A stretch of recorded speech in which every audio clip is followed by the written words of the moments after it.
Hi, this is not an Obama advert. There's no getting away from this guy. It's Obama this, Obama that. I say, big deal. The only thing that's really fresh about this guy is his color. We're just politically correct to say that. If you want something really fresh and something really unique, what you're looking for in a leader is leadership and courage. And for me, the man who's got these in droves is George W. Bush, my hero. And you guessed it, today's Holy Cow is about George W. Bush, the greatest president ever.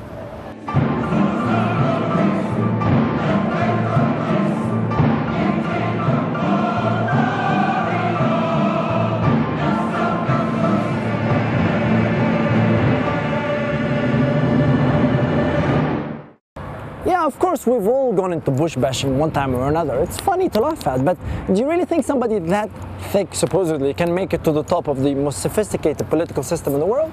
Of course not. That's because Bush is one of the cleverest guys out there.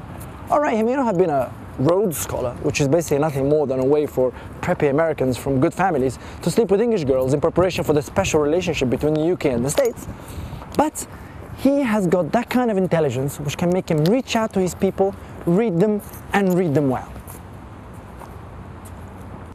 Colm, thank you very much for coming on Holy Cows. Pleasure. Today's subject is George Bush, a man whom you know well.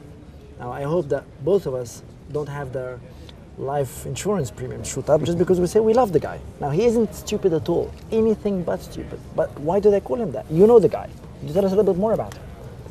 Well, I had the great privilege of spending an hour with President Bush a couple of years ago in the White House.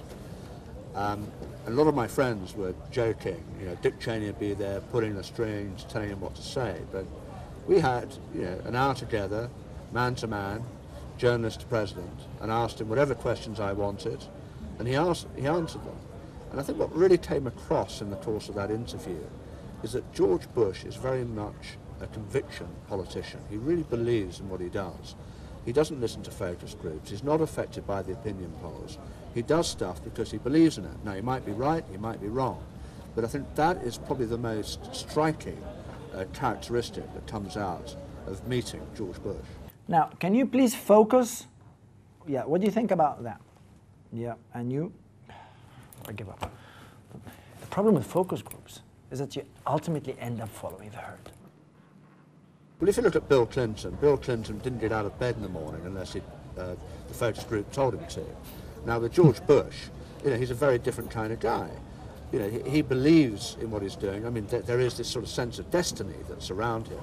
And I think one of the striking things that hit me when I saw him in the White House, in the Oval Office, is he had a big bust of Winston Churchill behind him. And Winston Churchill, of course, led the West in the battle for freedom during the Second World War. Of course. And George Bush sees himself very much in that role, that on his watch America was attached. He's now, or America's at war, he's leading a war against a very pernicious threat to the West.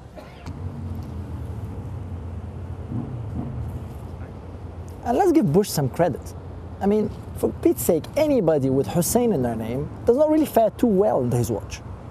Obama should be lucky he hasn't been sent to Guantanamo with a middle name like Hussein. I mean, look what happened to Saddam. What I would say is this: Bush may not be perfect, but his intentions are good. So let's give him some slack, shall we?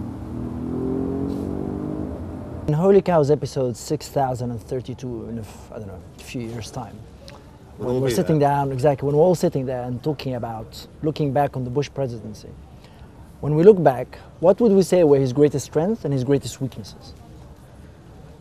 His greatest strength was his leadership, his determination, once he'd made a decision, to stick with it, not to be affected by the vagaries of opinion polls, the fluctuations of day-to-day political debate.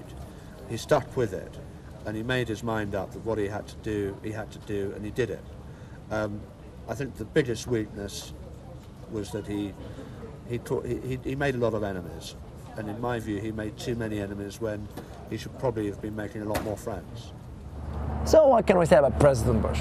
Well, for a start, he's got leadership by the ton, he's got character, he is honest, and he tells it like it is. I mean, that's very refreshing. It's rare to find this in any leader. That makes him the most underrated US president of the last 2 centuries in my book. So as far as I'm concerned, I hope one day we can appreciate his true qualities, and maybe even make him into a saint.